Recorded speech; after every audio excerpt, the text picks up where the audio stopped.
Good evening, everyone. I'm Jody Kawada-Page, and I'm proud to serve on the Board of Trustees here at the National Museum of Women in the Arts. What a night to be here. As we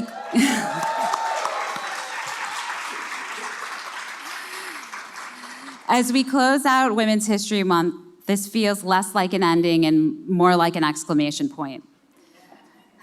For those of you joining us for the first time, welcome to the world's first major art museum dedicated solely to championing women in the arts.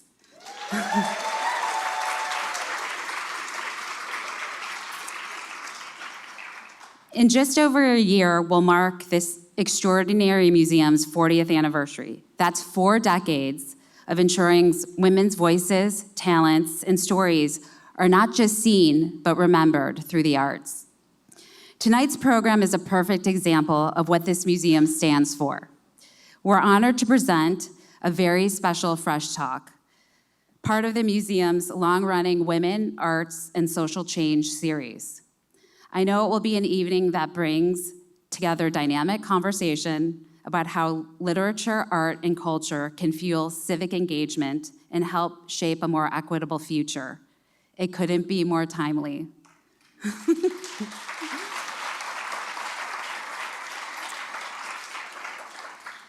I'm so pleased to be joined this evening by NMWA Director Susan Sterling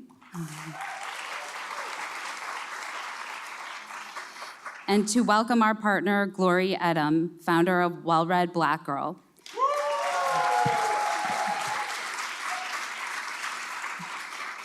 Crooked Media's Shaniqua McClendon.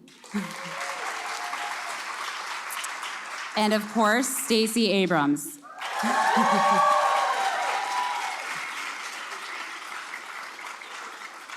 I had the privilege of watching Stacey speak on the campaign trail in Georgia a couple years back. Stacey Abrams is many things, an author, a leader, a builder of movements, but at her core, she's a storyteller. Whether through public service or through fiction, she understands that stories don't just reflect the world, they have the power to change it. And let's be honest, anyone who can write best-selling novels and reshape American politics clearly does not waste time. So I'm hoping she shares a few secrets too. I brought my 11-year-old daughter tonight and told her to listen carefully.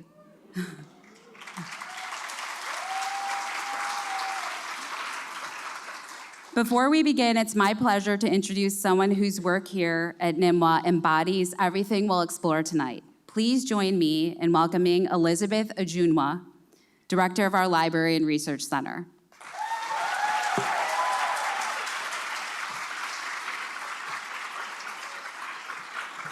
Thank you, Jody. Good evening, everyone. Welcome. My name is Elizabeth Ajunwa, and I am the library director here at the National Museum of Women in the Arts, and I have the incredible honor of introducing our speakers tonight. When people visit the Library and Research Center, often they'll ask us, how are you protecting the books right now with everything that's going on?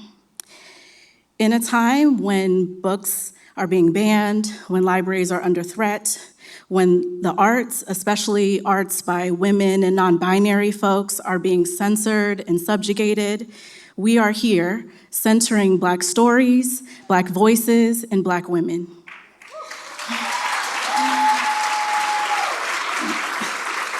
You may have noticed some gifts on your seats. These are signed copies of Gather Me, right? Gather Me by Glory Edim and Coded Justice by Stacey Abrams. And I want to say Stacey signed these all for you right before this, so I was like, give it up to her. These books are for you to take home and are thank you for being here tonight. After the program, we would like to invite you to join us for a cocktail reception. That should be a good time. Moderating tonight's event is Glory Edim, Well-Read Black Girl founder, writer, editor, literary curator, and author of Gather Me, a memoir in praise of books that saved me. I would like to extend a heartfelt thank you to Glory for building such an extraordinary platform and community, and on a personal note for her generous advice and friendship. Joining Glory tonight is Shaniqua McClendon, Vice President of Political Strategy for Crooked Media, and a sought-after speaker and commentator on media, politics, voting, and race. At Crooked Media, she leads the political and civic engagement program, Vote Save America, which has raised over $55 million and mobilized 500,000 voters and volunteers. Stacey Abrams. Stacey Abrams is a New York Times bestselling author, entrepreneur, producer, and political leader. She served 11 years in the Georgia House of Representatives, 7 as minority leader, and was the first Black woman in U.S. history to become a gubernatorial nominee for a major political party. Stacey works to open doors of opportunity and create solutions, opportunities and strategies that help others transform their potential to power. It is my great, great honor to welcome to the stage Glory Edim, Shaniqua McClendon, and Stacey Abrams.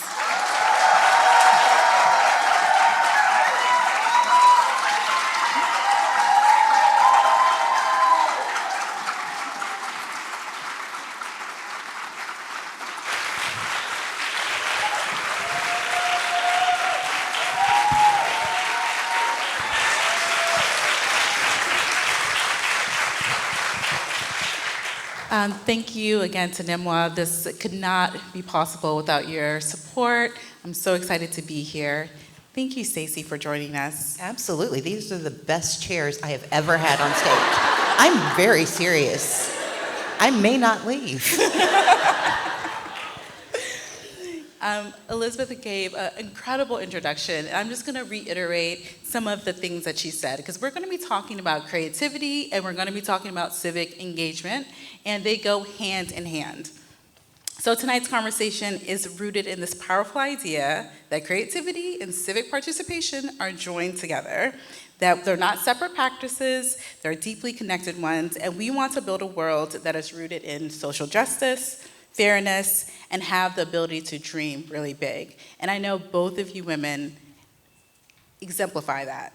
You dream big in your work, in your writing, and so I'm gonna ask some questions and just ground us in this space of like, how are we gonna get through the next couple of years? You mean 3? You got the countdown ready. And how are we still gonna show our joy? How are we still gonna be present and show up for one another? So my first question is going to be out the gate for Stacey. I have a lot of questions for you. No problem. So we know you graduated magna cum laude from Spelman. Is Spelman in the house? Earned your MPA and a law degree from Yale. And alongside all, we can clap for Yale too. And alongside all of that, you were also writing incredible fiction. Not fan fiction, but like true fiction. When did you think about how did you do all of that while you were in school? And especially such a prestigious, difficult school. How were you able to maintain that? Thank you. Okay, so I have to correct one thing, only because I'm a hook 'em horns. So I did my master's in public policy at the University of Texas at Austin, and then did law school at Yale.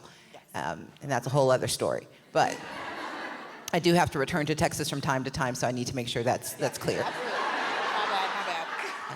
They can be a little hostile sometimes. No, I had an extraordinary time at UT Austin. I love writing. And when you're young, and I see Abigail here, our extraordinary 11-year-old, when you're young and you tell stories, if you just tell them, you might be accused of misleading. If you write them down, they call you an author.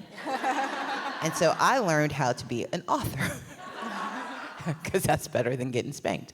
And so by the time I got to graduate school and law school, I'd always known I wanted to write fiction. In law school, the year I wrote my first novel, I was also writing my master's thesis slash it's called an SAW for Yale on the operational dissonance of the unrelated tax-exempt. Yeah, I saw all of you've read this. It's called UBIT. And so I was writing this very thorough paper, and it was going to be in the journal, and it was actually going to be published. And I wanted to write a spy novel. But this is 1998, 1999. Publishers would not publish espionage novels by or about women. And I dare any of you to think of an espionage author who's a woman, even today. And then I had the audacity of saying, oh yeah, and my spy is black. It was based on my ex-boyfriend's dissertation. He was a chemical physicist. It was a bad breakup, so he's in prison in the book, but that's, yeah. Oh, to this day, he is in prison in that book. But his dissertation was quite interesting. And so I wanted to tell the story. It was about, his dissertation was on chemical physics and this chemical, and at the time I really wanted to write about the environmental injustices that were happening and the fact that we were telling developing countries that they had to adapt to first world standards without the benefit of industrialization. So we were saying, you've got to pay the sins of industrialization without the perks that come with it. And this is, the beginning of truly reconciling ourselves with post-colonialism. So this really is an answer to your question. So I was writing my tax policy article. I wanted to talk about environmental justice issues, but I wanted somebody to read it. And so I thought about doing it first as a spy novel, and when I was told no, I thought, I know I've read about women spies. And then I realized, no, I watched General Hospital. And Luke and Laura and Robert Scoprio and Anna Devane, but that also romance novels were rife with spies. And it was one of the places where you could tell complex, interesting stories in places where especially women could find joy, intrigue, excitement, and where identity was just beginning to be more complicated.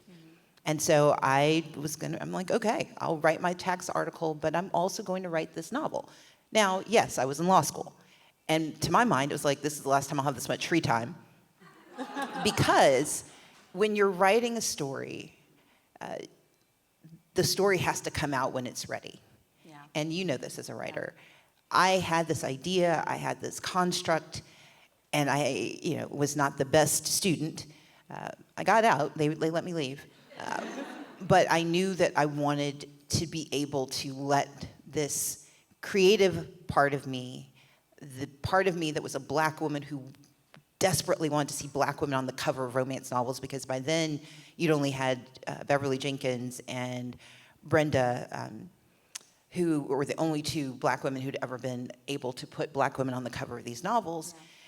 But I also wanted people who wanted to see themselves in stories that were more complicated and more exciting. And so it's a very long way of saying this. Yeah. I learned to write and did it then because that was the time it could be done. Mm-hmm. And I think too often we tell ourselves we'll get to it, or that there's only one way to do it. I went from a spy novel to a romance novel. I went from being a tax attorney writing to being a romance novelist. And I say all of that in this very long-winded way to say, we don't have to wait for the invitation to be the artist that we are. And we don't have to wait for the right time for that art to be made alive. I really appreciate you saying that, because I often have this mantra of you don't have to wait for the perfect conditions to start. You just need to start where you are and do the best that you can. And the way that you told that story just makes me think about the difference between your creativity and your creative practice and your formal training. How do you think like your creativity has shaped your formal training, especially in politics? It's mutually, so politics is about a story. Mm-hmm. It's the vision you have for what the world should look like.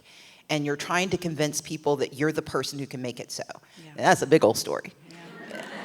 And so part of the responsibility for me was being able to architect a story. And Shaniqua knows this because she has to convince people to vote for politicians. Yes.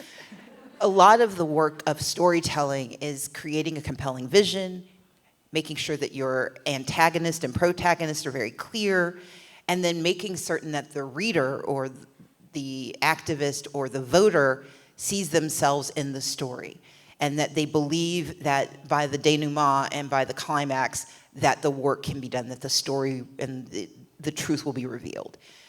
For me, it's the same whether I'm writing, policy, writing nonfiction, writing fiction, writing children's books. It's all the same arc. You create a problem, you complicate that problem, and you solve the problem. Sometimes the problem is the guy that you want to love you doesn't realize he's wrong and needs to do it.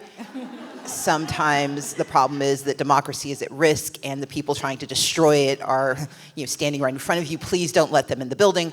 And sometimes it's a kid who's trying to help a fellow student in 3rd grade get lunch. But in all of those, the story that we tell has to be a story that feels compelling, feels present and real. And for me, I've never really seen a distinction. It's just a question of whether I have to tell the whole truth or if I can, weave some other things in there. A little. Exactly. Yeah. So I, every time you say something, I'm like, and it makes me think of this. So how do you go from that compelling story that is true and you feel enthusiastic about to collective action? And I really want the folks in this room to feel the resources that are available. And Shaniqua, I have some questions for you too. I'm pulling you in as well. What does that look like in a campaign? What are the steps that people can take? So that's a really good lead in. So we'll do the big and then I'll do the small, or I'll do 2 things. On the macro, I believe that poverty is immoral. I believe it is economically inefficient. I think it is economically inefficient. I think it is solvable. And poverty is too often diminished and relegated to this sort of permanent state because it was in the Bible and because it's always been. And we take the scripture, I'm Christian by faith, the scripture that says the poor will always be among us, we take it as a truth as opposed to a challenge.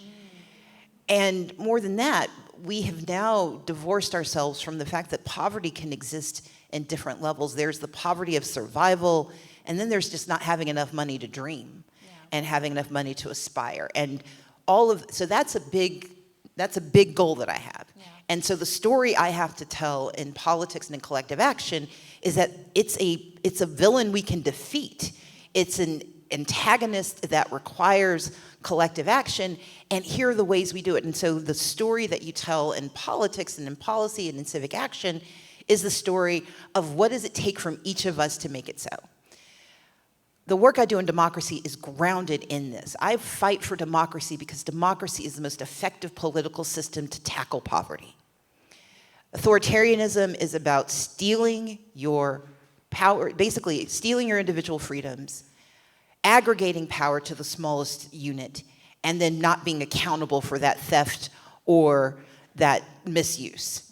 And so if authoritarianism sits on one side, democracy sits on the other as the greatest possible protagonist for how we defeat the evil that is authoritarianism and the evil that is poverty. And so the steps that I've been working on, and we can go into depth on these, are the 10 steps. There are 10 steps to authoritarianism and autocracy. It has always been thus, and at a later time I'll walk you through them. But the thing to know is that if there are 10 steps for how they steal our joy and steal our nation and steal our democracy, then there are 10 steps to freedom and power. And the work that I'm committed to at this moment is making sure we all tell the story of the 10 steps to freedom and power.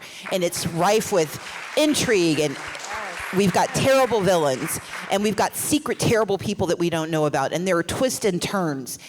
There are wars, and there are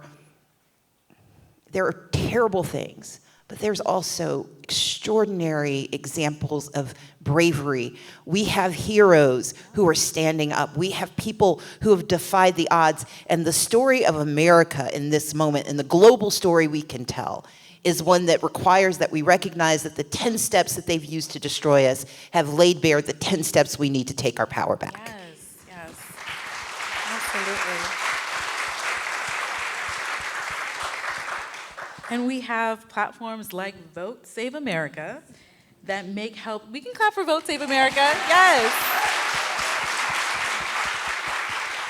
That have helped make civic engagement feel more approachable. I absolutely love the platform because it is accessible. It's also the aesthetic of it feels inviting. It's warm. It has this community-driven feel.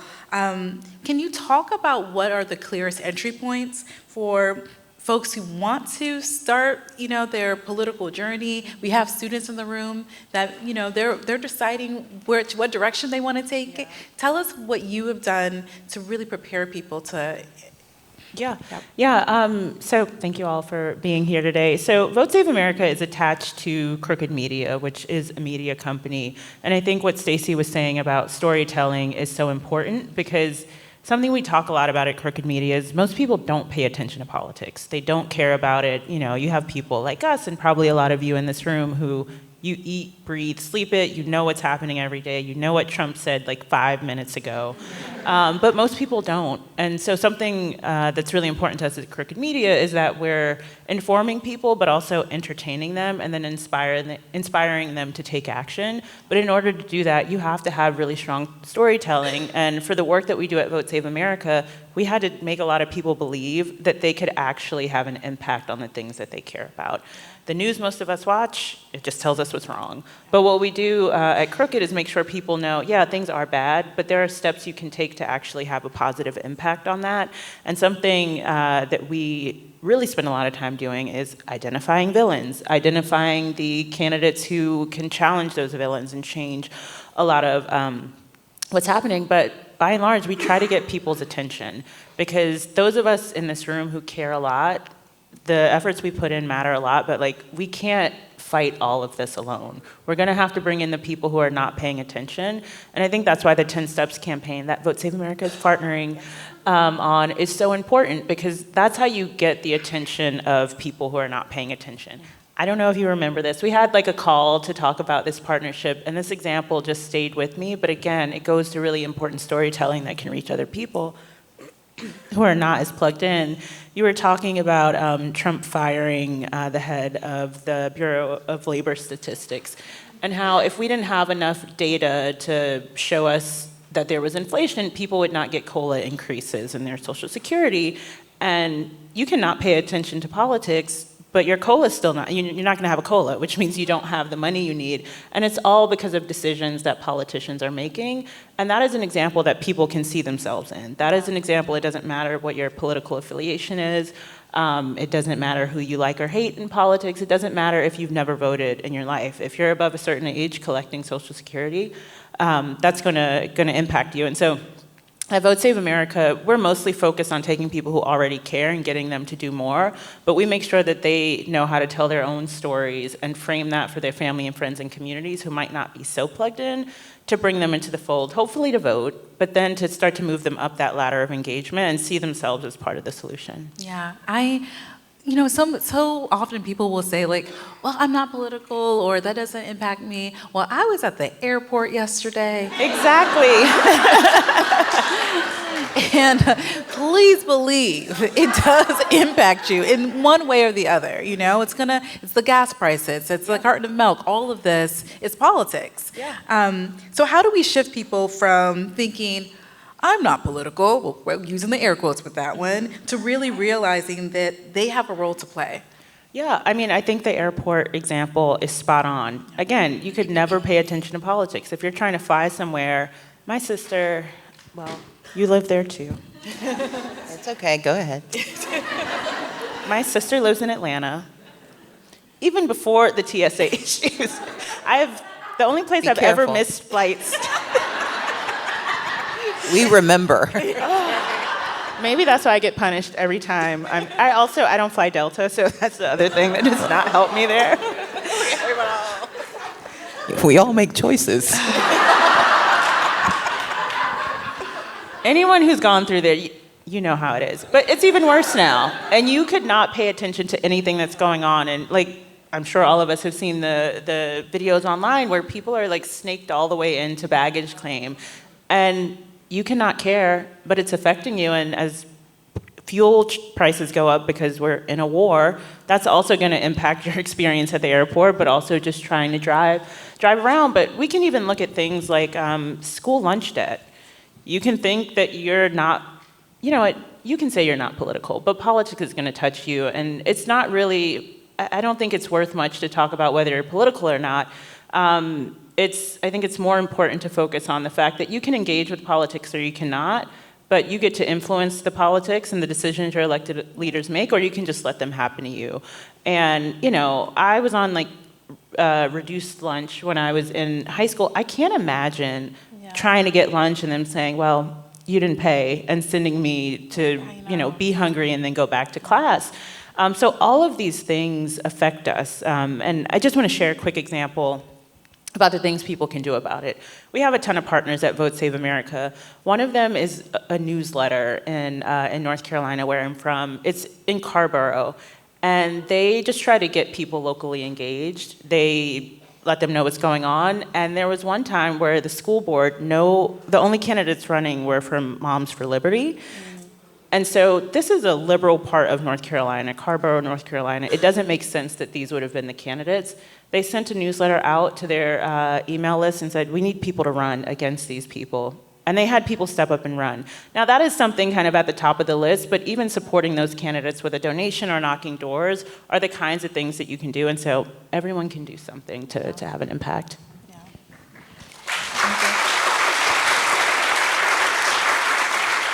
So another thing you can do just to build awareness is listen to a podcast. And which one should you listen to? Assembly required. Everyone download now. No, I'm joking. Seriously, download. I'm a dedicated listener, and it makes me feel like empowered, actually, when I have more information. And the way that you share the information, whether it's on your Substack or even through social, listening to the pod, it's just full of vital information. And you do it in a way where people can understand. So if you're in your car listening, it just makes you, I just love your voice. Let me just go there. I just love listening to you, Stacey. Can you tell us about some of the people that you've interviewed, and especially more of the heroes? And we know so much about the villains, but who are the heroes that you're interviewing on the podcast on a daily basis that really have left an impact on you? Thank you. So my podcast, Assembly Required, available wherever you get your podcast, is co-produced by Crooked Media. I know my job. Yeah, you got it. And it's grounded in this idea that things are broken, but they can be put back together, but there is some assembly required. And so the whole idea is to give you, here's the problem, here's why it's a problem, and here's how we solve it. And as Glory can tell you, at the end of every episode, we give you homework. Yes. In fact, we make the guest give you homework, and then we give you 3 things that you have to do, because I don't understand listening for 45 minutes and leaving with, what should I do about all this? And I think it goes to Shaniqua's point. This is not just about diagnosis. The more we spend time on diagnosis, the more we convince ourselves that treatment isn't possible. And I've always believed at a very fundamental level, when people say that thing, like, I'm not political, like, you may not be into politics, but politics is into you, and it is a stalker. Yeah. And so a lot of the work we do is about the things that feel esoteric and remote, and it's why I write romance, it's why I write legal thrillers, it's why I wrote a children's book on school lunches and kids who don't get to eat, only it's the kids who have to solve the problem, or who get to understand how to make the adults help them solve the problem. But the point for me is you meet people where they are. And so the podcast is designed to do that. And I would say 3 of my favorite guests. There's Tara Raghavara, who is out of Missouri. She runs the Tenants Union. And they organize tenants across the country. And just, I think, last week, they had this huge victory in Kentucky, where they unionized these tenants were able to force this national company that had basically been letting mold and mildew build up and refusing to answer calls. I mean, essentially treating these people with the least amount of humanity possible. And because of this tenants union spreading from where she is in Kansas City across the country, they, for the first time, now have the legal ability to compel behavior from their landlords. Like, that's small power made manifest. And then because I got LeVar Burton to come on. And that's enough said. Reading Rainbow. Reading Rainbow and Live Long and Prosper. Oh, yes. Thank you. Yeah, I'm also Trekkie. And then I would say the third, and someone else, and it goes to Shaniqua and Glory, to your points. I had Tom Colicchio. If you watched Top Chef, Yes. Tom has been working for 20 years on ending hunger. And he actually pointed out that in the 1960s, the United States actually nearly eradicated hunger. Oh, wow. And then we lost an election. And in 1968, the new president decided that was not a priority. The nation of plenty nearly solved one of the most pernicious and stupid problems.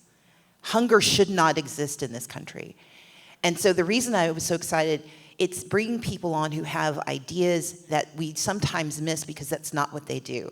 Tom Colicchio is an extraordinary chef, but he's also someone who understood that because he's an expert in food, he had the responsibility and the opportunity to understand how to end hunger. And I think that's the most important thing for me, is meeting people who have taken where they are and leveraged that in ways we didn't expect. And much like the Carborough newsletter, when we do something, it actually works. And imagine if all of us believed our powers, and this is the last thing I'll do. I love Buffy the Vampire Slayer. Okay. And one of the things about Buffy was that at the end of in the last episode, the whole point of that was that Buffy, and it's not a spoiler, because if you haven't seen it in 20 years, it's on you. Okay. So the whole notion of Buffy is that one is chosen, and that Buffy was the chosen, and she had to save us from the demons and the villains. Yep. And what she realizes at the end is that everyone has potential to be a slayer. And so she saves us from the first evil by activating the potential in everyone. What Shaniqua does, what I do, Glory, what you do when you tell people to read and believe that they have the power to shape their imaginations, the work of the 10 steps, it's about the potential. All of us are superheroes. We just need someone to activate our potential. And that's the collective action, but that's also the role of art. Because it's not just the people who look like they should be the heroes. It's the ones we never expected. And that's the power that I think we have to activate in all of us. And that's the work that we all try to do. Yes, oh my goodness, yes. Oh my goodness. Woo. Just like, we could just stop right there. So, I want to go back to what you're saying, because I love the connection between you find what your responsibility is, but instead of looking at it as a burden or something daunting, you make it an opportunity. And I want to go back to those steps. Let's go back to the campaign. Like how, because, oftentimes we've said it over and over, people, oh, it's like too hard. I don't know where to start. How do you inspire people to understand that their responsibility is an opportunity? All these challenges that we're witnessing day to day, these are opportunities for us to step up. Yeah, I think it's really important that people, something we do at Vote Save America is we just make it really easy. I think when people are on, I hate to frame it this way, but kind of on the outside looking into civic engagement and just getting involved, it looks really hard. It looks like the people who are doing it are professionals and experts, and it's kind of a profession for them and it comes naturally. But it doesn't. Something that we get like so granular when we are asking people to do things. We will send an email saying we're raising money for a candidate because they need more gas for volunteers to go drive around and knock on doors. And so no one ever questions why we're asking them for things because we're really clear. And that makes people feel like, okay, I know what is happening. And we also will say something like, we need to raise $15,000. I'm not going to mess with math, but like X amount of you are getting this email. If we divide it by that, like if all of you donate $10, we will hit that goal pretty easily. And so just making it really clear and accessible for people, but also meeting them where they are. Something new that we're doing with Vote Save America is not just focusing on electoral action. We had an MLK Day of Service this year, and we work with Miriam's Kitchen, and we packed bags for unhoused folks in DC. But the person who came to work with us on that talked about the connection between policy and why there are people experiencing homelessness in DC. But the people that we got to show up were people who had never come to any of our political activations. And they said, like, this felt easier for me to plug into, but they were still helping their communities. So it's also about finding where people can plug in. It might be something that feels more charitable. It might be just go to a city council meeting and hear what's going on so you're aware of what's going on in your community. But it doesn't have to be hard, but you really have to bring down the barriers to entry and just show people. People just showed up, and I think it's important for people in this work to tell their own stories.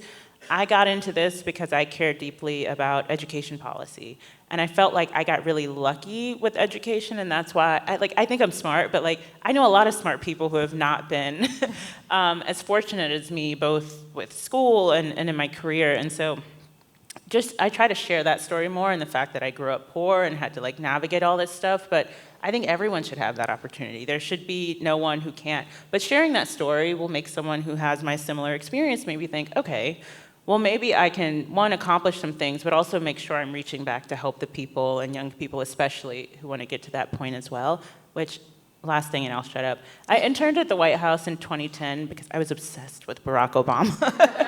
We all were. But one of the volunteers in my office, a woman named Judge Mary Terrell, she just took me under her wing. She was like, I work with at-risk high school girls in DC. You're gonna come talk to them about going to college. And then I was planning a fundraiser, and then I worked for her over the summer. It didn't stop, but she pulled me in and she made it easy. So, yeah. I mean, Do you have a so the 10 Steps campaign, so what we start with is understanding authoritarianism and where we are. And that's really important because it's impossible to fight an enemy you don't understand. Yeah.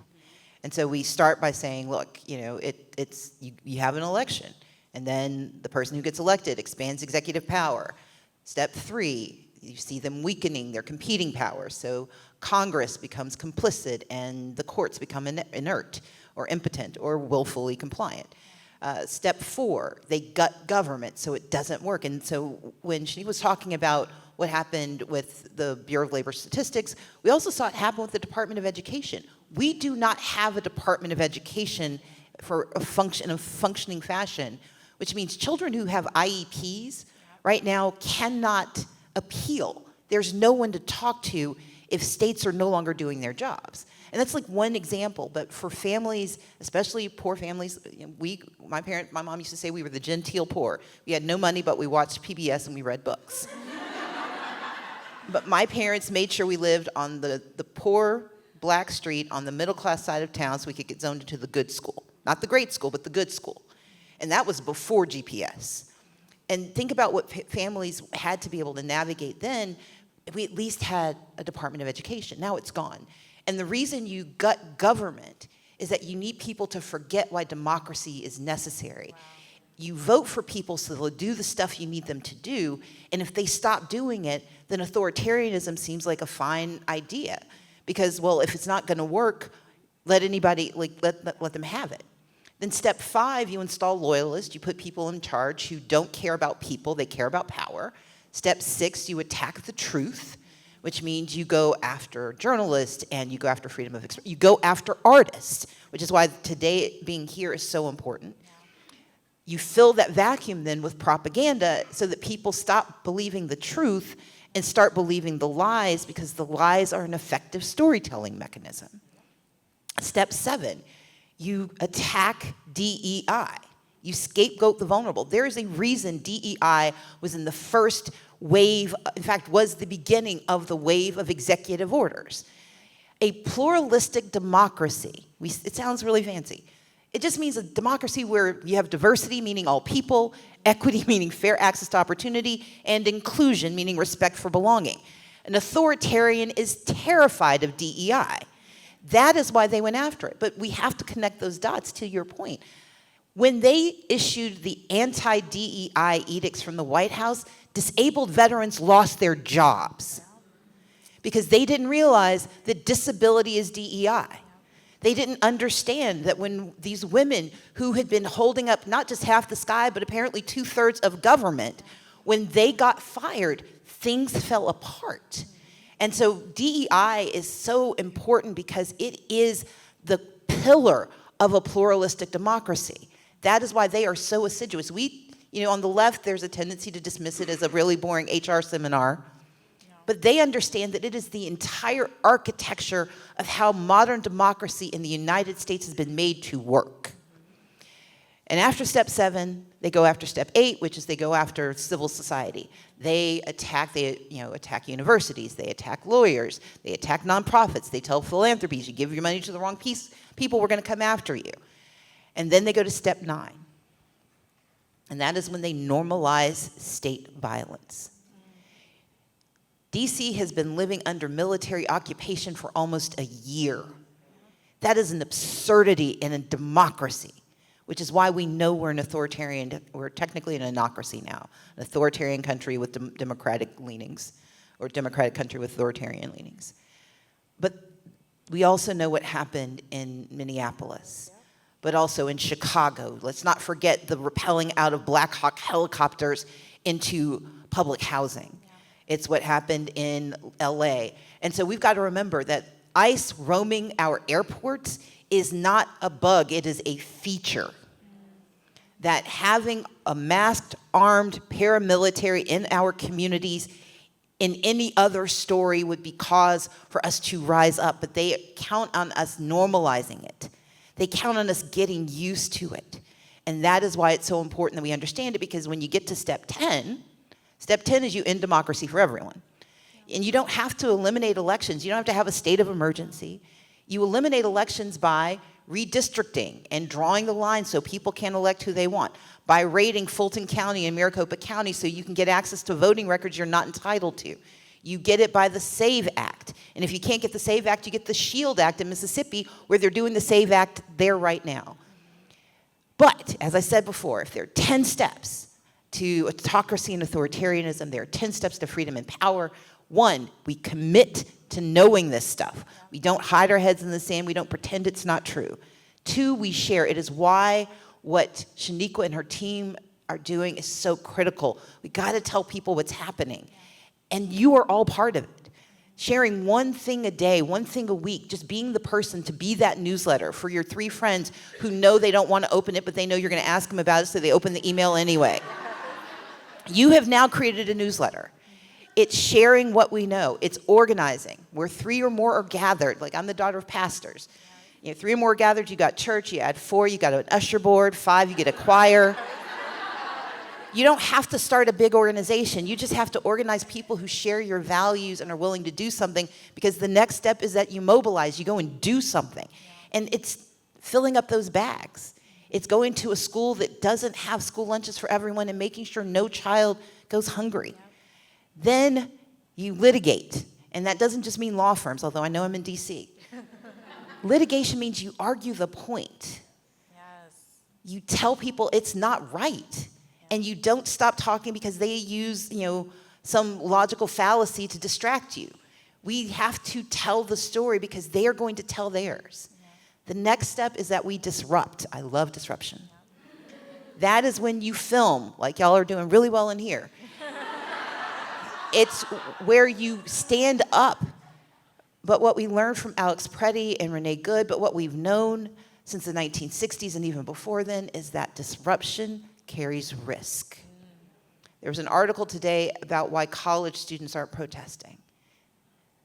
The crackdown on college students was designed to make the risk so terrible that they decided their voices had to be silent, because in America, college students have always been the backbone of pushing back against authoritarianism. Yes. And that's why they were so intentional about cracking down on students and putting some of them in detention camps and internment camps. So we've got to remember, disruption carries risk, but silence is deadly. Then we have to deny. We have to deny them the authority to steal our language and our stories from us. The art that is in this building is art that is in defiance and denial of the narrative that women need to shut up and sit down. That's the job. And so come back when they are having an exhibit, and come back again. Go to the Smithsonian that you've not been to since the day it opened. Make them see us and understand they cannot steal our stories, because then you get to engagement. And engagement is when we decide we're going to hold people accountable. It's going to that city council meeting, that county commission meeting. It's also going to the school board meeting or the zoning committee meeting, or simply showing up in a state legislator's office so they know you know where to find them. Yeah. Because ultimately, we have to elect, and not just in 2026, but 2028 and 2030, when they do the census that will determine the next decade of decision making. Because ultimately, step 10, if we've committed, if we've shared, if we've mobilized, if we've organized, if we have litigated, if we have disrupted, if we have denied, if we have engaged, and if we have elected, then it's step 10, and the steps to freedom and power, we can demand the democracy we have always deserved. Yes.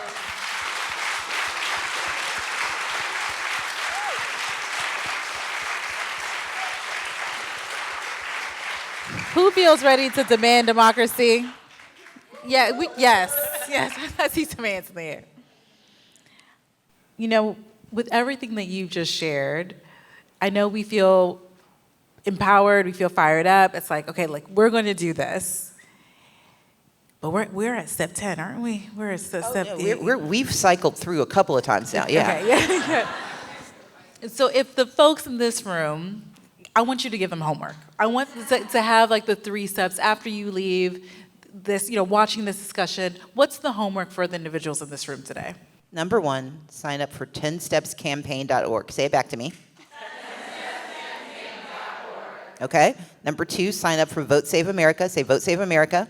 Vote Save America. And then number 3, I want you to decide one thing you can do. One issue. So I want you to think about what makes you anxious or upset about the moment we live in, or what makes you excited about what could be if we had the country we deserved. Yeah. And then I want you to decide for 15 minutes a week.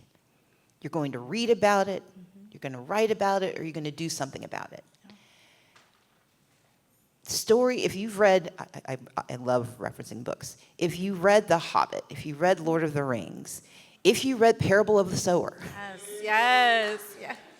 In every one of those stories, if you read anything by N.K. Jemisin, it is the unexpected hero who's doing small things that do not feel important. I mean, look, let's remember, Frodo was just walking. Yes. He decided to walk. I mean, yeah, he was carrying the one ring, and they were, ghouls. But his decision was to walk. Parable of the Sower, the decision was to leave. We have to decide to do one thing that feels small. But if we know that everyone around us is doing that something too, that knits together a network of resistance. We don't all have to do the same thing, but if every one of us did something, they cannot beat us. That is why they're working so hard on the first 10 steps, because they know if we do the second 10 steps, we win. It works every single time. But they've written a story that tells us we've already lost through the chaos and the carnage and the meanness, through the fact that we know that in November we have to do what we must, but it's not enough. They are trying to convince us that the story is over. No, we are in Act 1. Yes. And we are about to show them that we're about to complicate the story. And if we do that work, then we can win. So your 3 jobs are to first sign up for what?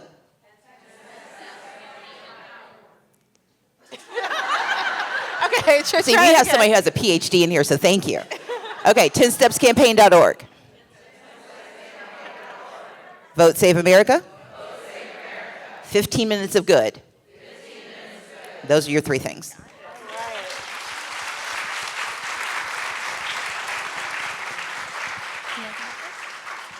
So I want to thank Nimwa for hosting us. Thank you, Stacey, for just leaving us feeling so inspired. Thank you, Shaniqua, for all that you do at Vote Save America. We're all going to be signing up for both websites immediately after this conversation and downloading Assembly Required, going to the podcast as well. It's in your bag.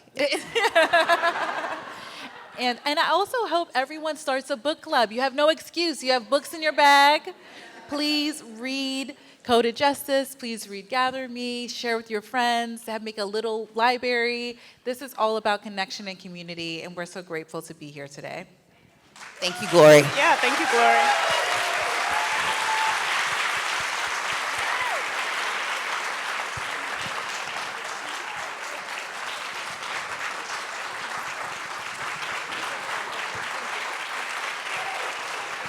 Thank you, everybody.